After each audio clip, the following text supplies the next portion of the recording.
Hello friends, welcome back to my YouTube channel free coaching. तो friends, इससे पहले की वीडियो में हमने देखा था विद्युत आवेश क्या होता है और यह कैसे उत्पन्न होता है। तो आज की वीडियो में हम जानने वाले हैं कि विद्युत आवेश की गति के आधार पर पदार्थ को कितने भागों में बांटा गया है। इसके बाद देखेंगे हम भूसंपर्कण क्या है और देखेंगे कि स्थिर विद्युत आवेश उत्पन्न कैसे होता है। तो सबसे पहले जानते हैं चालक, अर्धचालक और विद्युत रोधी या कुचालक क्या होते हैं। तो देखते हैं चालक क्या है। तो जो पदार्थ अपने में से विद्युत आवेश को बहने देते हैं उन्हें चालक कहते हैं और चालकों में मुक्त इलेक्ट्रॉनों की संख्या अत्यधिक होती है। तो ये आपको याद रखना है। मान लीजिए कोई यहाँ पर एक तार है, यहाँ पर एक तार है और ये अपने में से करंट को फ्लो होने दे रहा है, यानी करंट को बहने दे रहा है, तो ये एक चालक हो गया। और यदि ये नहीं बहने देगा तो ये कुचालक होगा और थोड़ा थोड़ा करंट यदि इसमें से जाएगा तो ये अर्धचालक कहलाएगा। और इसमें क्या होता है, मुक्त इलेक्ट्रॉनों की संख्या अधिक होती है और करंट के या आवेश के प्रवाह के लिए जो जिम्मेदार होते हैं वो मुक्त इलेक्ट्रॉन ही होते हैं। दूसरी अपने पास परिभाषा है अर्धचालक की, यानी सेमीकंडक्टर।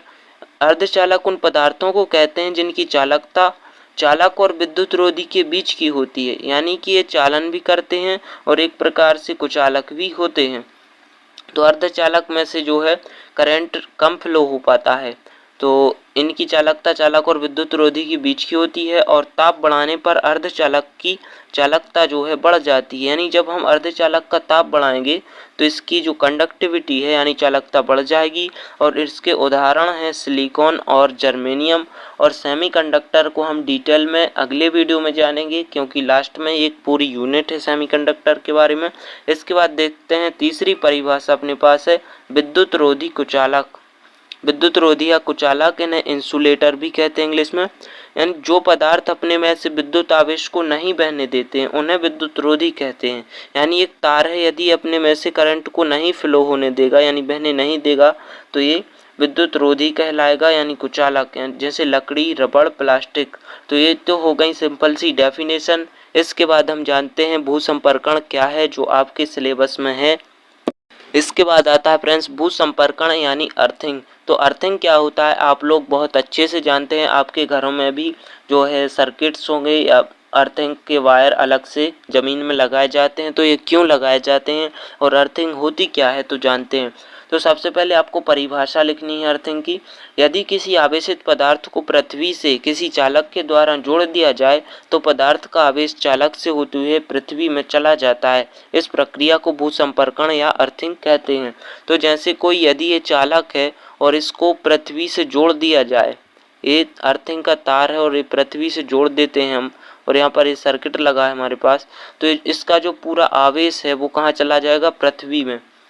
तो हो गई अर्थिंग। इसके बाद विद्युत उपकरणों एवं परिपथों को भूसंपर्कित करके संभावित नुकसानों एवं दुर्घटनाओं से बचा जा सकता है। यानी क्या होता है, यदि हम जब इसे कनेक्ट करते हैं अर्थिंग से तो इससे दुर्घटनाओं से बचा जा सकता है। और पावर स्टेशन से घरों तक विद्युत तार लाने के लिए 3 तार प्रयुक्त किए जाते हैं। तो 3 तार कौन कौन से होते हैं। सबसे पहला तार होता है विद्युन्मय यानी लाइव, उदासीन, न्यूट्रल और अर्थिंग यानी भूसंपर्क का तार। जो अर्थिंग का तार होता है वो जमीन में कनेक्टेड होता है एक धातु की प्लेट से। तो यहाँ पर आपको ये पॉइंट लिखने हैं। पहले 2 तार विद्युत धारा को पावर स्टेशन से घरों तक ले जाते हैं तथा तीसरा तार भूसंपर्क तार भूमि के अंदर गहराई में गड़े धातु की मोटी प्लेट से जुड़ा होता है। और किसी पदार्थ को 3 प्रकार से आवेशित किया जा सकता है, घर्षण, चालन और प्रेरण। तो हमने पहले वीडियो में घर्षण देख लिया था, अब हम चालन और प्रेरण देख रहे हैं। तो चालन भी हमने देख लिया है। चालन 3 प्रकार के होते हैं, अर्धचालक, सेमीकंडक्टर यानी अर्धचालक, और चालक और कुचालक। इसके बाद हम देखेंगे प्रेरण क्या होता है।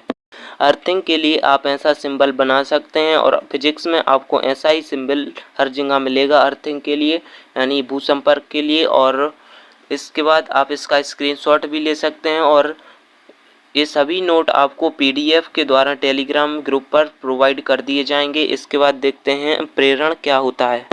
पहले की वीडियो में हमने देखा था कि घर्षण से और चालन से कैसे विद्युत आवेश उत्पन्न होता है। इस वीडियो में हम देख रहे हैं प्रेरण द्वारा आवेशन या प्रेरण क्या होता है। सबसे पहले तो ये आपके सिलेबस में है और इसे आपको अच्छे से समझना है और एग्जाम में क्वेश्चन पूछा भी जाता है।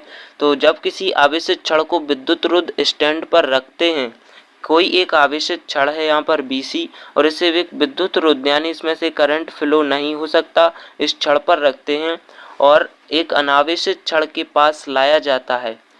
ठीक है, इस एक अनावेशित छड़ है, इसे आवेशित छड़ के पास लाया जाता है तो पास वाले सिरे पर विजातीय आवेश, यहाँ पर आप देख सकते हैं इसके पास वाले सिरे पर माइनस है और इस पर प्लस आवेश है। तो यहाँ पर विजातीय आवेश है यानी समान आवेश नहीं है, असमान है। और दूर वाले सिरे पर यानी C सिरे पर सजातीय आवेश यानी समान, यानी यहाँ पर भी प्लस और यहाँ पर भी प्लस आवेश है तो उत्पन्न हो जाता है। और इस प्रक्रिया को आवेश का प्रेरण या स्थिर विद्युत प्रेरण कहते हैं। तो 2 नंबर में आपसे प्रेरण पूछा जा सकता है, 3 नंबर का भी क्वेश्चन आ सकता है। तो आप उसके ये डायग्राम को बना सकते हैं।